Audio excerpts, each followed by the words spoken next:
24 सीटों पर खेला करने की तैयारी में थे गृह मंत्री अमित शाह। राहुल ने एक झटके में पूरा का पूरा खेल ही पलट दिया। सूत्रों के हवाले से खबर यह निकलकर सामने आई है कि कांग्रेस के नेता गृह मंत्री अमित शाह के संपर्क में हैं। हरियाणा में कुछ बड़ा करने की तैयारी है। अब जैसे ही राहुल गांधी को इस प्लान की भनक लगी, पहले तो राहुल गांधी हरियाणा पहुंचे, फिर कुमारी शैलजा और दीपेंद्र हुड्डा को एक मंच पर ले आए। इतना ही नहीं, राहुल गांधी ने सख्त एक्शन लिया है और इस एक्शन के तहत 13 बागी नेताओं को एक ही झटके में पार्टी से बाहर कर दिया है। तो राहुल गांधी फुल फॉर्म में दिखाई दे रहे हैं। राहुल गांधी ने गृह मंत्री अमित शाह की चाणक्य नीति को फेल कर दिया है।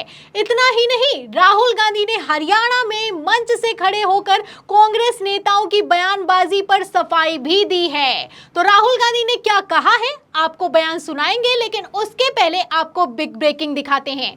सबसे पहले खबर आप देखिए जागरण की। देखिए, इसमें लिखा है कि हरियाणा चुनाव 2024 चुनाव से पहले कांग्रेस का बड़ा एक्शन, अचानक 13 नेताओं को 6 साल के लिए निलंबित कर दिया गया है। तो 13 बागी नेताओं पर कांग्रेस ने सख्त एक्शन लिया है और एक ही झटके में उन्हें 6 साल के लिए निलंबित कर दिया गया है। और ये एक्शन राहुल गांधी ने तब लिया है जब गृह मंत्री अमित शाह भी हरियाणा में मौजूद थे। आप देखिए, जो खबर निकलकर सामने आई ये भी 27 सितंबर की है और 27 सितंबर को ही गृह मंत्री अमित शाह हरियाणा में 3 जनसभा करने के लिए पहुंचे थे। और तो और अभी भी, यानी कि आज के दिन भी हरियाणा में गृह मंत्री अमित शाह फुल फॉर्म में, या फिर यूं कहें फुल एक्टिव दिखाई दे रहे हैं। अब राहुल गांधी समझते हैं कि अमित शाह क्या करने की फिराक में है, इसीलिए राहुल गांधी ने नहले पर दहला चला है। राहुल गांधी ने एक ही झटके में वोटिंग से कुछ दिनों पहले 13 बागी नेताओं को कांग्रेस से 6 साल के लिए निलंबित कर दिया है और तो और बाकायदा लिस्ट भी जारी की गई है। इतना ही नहीं, राहुल गांधी ने हरियाणा में मंच से कांग्रेसी नेताओं के बयानों पर सफाई भी दी है। और सफाई देते हुए क्या कहा है, खबर आप देखिए भास्कर की। देखिए, इसमें लिखा है कि कांग्रेसियों की बयानबाजी पर राहुल गांधी को देनी पड़ी सफाई। कहा, हरियाणा में 2 लाख सरकारी नौकरी देंगे, हर जाति को बराबर मिलेगा। तो आप देख सकते हैं, राहुल गांधी ने एक्शन पर एक्शन लिया है। जहां एक तरफ जो नेता बागी होने वाले थे वो लगातार जनसभा कर रहे थे, छोटी छोटी जनसभाओं में दावा कर रहे थे कि इस जाति को नौकरी देंगे, उस जाति को नौकरी देंगे, इसको मिलेगा, इस समूह को वो मिलेगा, उस समूह को वो मिलेगा। उस पर राहुल गांधी ने एक ही झटके पर पानी फेर दिया है। राहुल गांधी ने एक तरफ उन बागी नेताओं को बाहर कर दिया है, दूसरी तरफ मंच से सफाई देते हुए कहा है कि यहां पर जाति विशेष की बात नहीं हो रही है, हम 2 लाख नौकरियां देंगे, सभी वर्गों को देंगे और ये नौकरियां सरकारी होने वाली हैं। दरअसल मैं आपको बता दूं कि हरियाणा को लेकर एक सर्वे निकलकर सामने आया है और जब से ये सर्वे निकलकर सामने आया है तब से राहुल गांधी किसी तरह का कोई रिस्क नहीं लेना चाहते हैं। राहुल गांधी फुल फॉर्म में दिखाई दे रहे हैं। गृह मंत्री अमित शाह इस सर्वे के सामने आने के बाद से टेंशन में दिखाई दे रहे हैं। तो क्या कहता है ये सर्वे, ध्यान से सुनेगा। देखिए, अगर सर्वे की बात की जाए तो ये सर्वे 2019 विधानसभा चुनावों के नतीजों के आधार पर बनाया गया है और इन नतीजों की अगर बात की जाए तो कांग्रेस इस बार के 2024 के विधानसभा चुनावों में गजब की सेंधमारी करती हुई नजर आ रही है।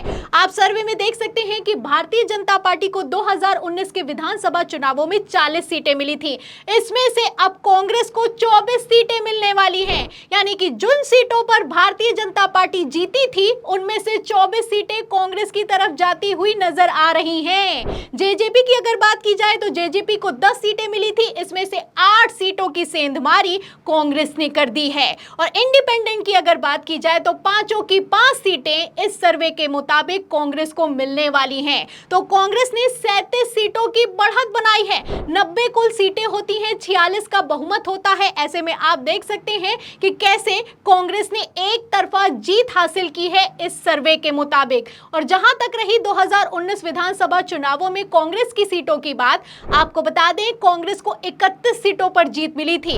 ऐसे में अगर कांग्रेस मान लीजिए 3-4 सीटें हार भी जाती है, फिर भी कांग्रेस आगे निकलती हुई दिखाई दिखाई दे रही है। और यही कुछ सर्वे भी कहते हुए नजर आ रहे हैं। जितने भी सर्वे निकलकर सामने आए हैं हरियाणा को लेकर, एक में भी भारतीय जनता पार्टी को बहुमत नहीं मिला है। और तो और भारतीय जनता पार्टी बहुमत से काफी से ज्यादा दूर दिखाई दे रही है। देखिए, हरियाणा का लोक पोल का सर्वे निकलकर सामने आया। इस सर्वे में भारतीय जनता पार्टी को 20 से 29 सीटें मिली, वहीं कांग्रेस को 58 से 65 सीटें मिलती हुई नजर आ रही हैं। यानी कि पूर्ण बहुमत की सरकार बन रही है और बहुमत से 10 से 15 सीटें कांग्रेस को ज्यादा मिलती हुई दिखाई दे रही हैं। दैनिक भास्कर की अगर बात की जाए तो दैनिक भास्कर का एक सर्वे निकलकर सामने आया और यह सर्वे पोलिंग से 2 हफ्ते पहले जारी किया गया है। इसमें 90 में से 67 सीटों पर तस्वीर साफ हो चुकी है। यह दावा करते हुए दैनिक भास्कर ने कहा कि कांग्रेस को 40 से 42 सीटें मिलेंगी और भारतीय जनता पार्टी को 16 से 18 सीटें मिलेंगी। 67 सीटों में से कांग्रेस को 40 से 42 सीटें मिलने वाली हैं। जैसे ही दैनिक भास्कर ने यह रिपोर्ट निकाली, उसके बाद हंगामा मच गया।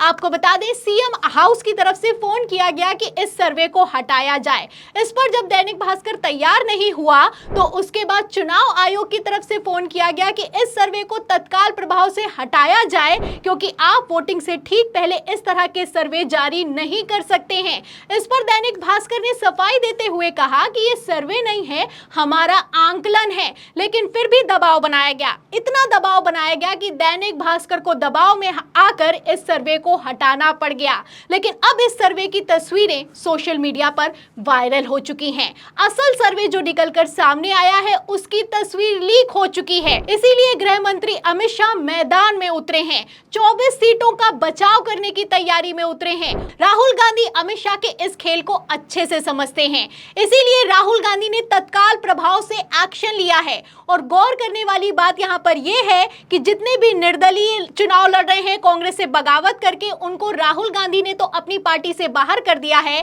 लेकिन भारतीय जनता पार्टी ने अपनी पार्टी से निर्दलीय चुनाव लड़ने वालों को अभी बाहर नहीं किया है, उनको सस्पेंड नहीं किया है। तो खेला कितना लंबा चल रहा है आप समझ सकते हैं। अगर भारतीय जनता पार्टी के टिकट पर चुनाव जीत गए तो फिर ठीक है, लेकिन अगर नहीं जीते तो निर्दलीय को वापस से अपनी पार्टी में शामिल करने की तैयारी है।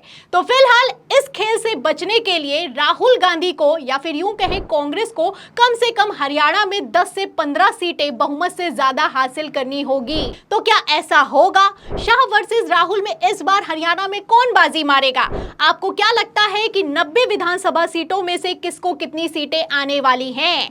इस सवाल के जवाब में इस पूरे खेल पर और शाह वर्सेस राहुल पर आपको क्या लगता है कि इस बार कौन किस पर भारी पड़ने वाला है? जो भी आप सोचते हैं हमें कमेंट बॉक्स में जरूर लिखें। वीडियो को ज्यादा से ज्यादा शेयर करें, हमारे चैनल को लाइक करें, सब्सक्राइब करें, ज्वाइन करें। फिर मिलते हैं अगली खबर के साथ, तब तक के लिए धन्यवाद।